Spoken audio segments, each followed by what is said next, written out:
Poď. Nemusíš čakať na povel, hej? Môžeš robiť automaticky.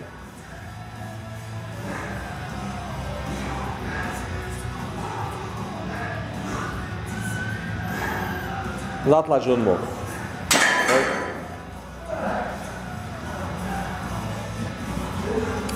Dobre, poď.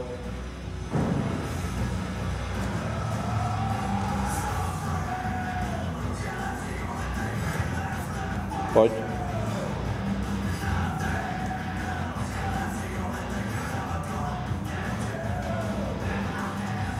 Poď. Tento týždeň sa začal učiť pozovať. Akurát som sa povedal. A oproti tomu, čo bolo, tak miľové kroky spravil.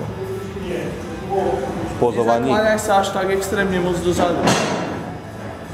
Hej, že nie až tak moc. Je moc, vieš? No poď.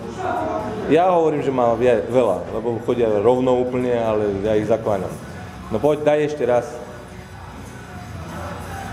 A oni nemusia natural pozovať podľa tých nových poz? Čo to myslíš? Aké? Napríklad my už musíme mať rovno nohy, napríklad pri širokom. Hej, nie. U nás nie. U nás nie je tento predpis. To som ani nevedel. Dobre, zatlač do brucha. Vydýchni, stlač to. Tak. To bude lepšie bude to brucho. Stlač riadne. Zasmej sa, ako keď si sa chcel zasmiať. Skrť sa riadne. Ešte ho vytlačíš. Vidíš? To je ono.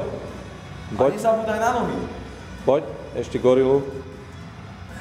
Tak. Dobre, nohy zatlač. Dobre.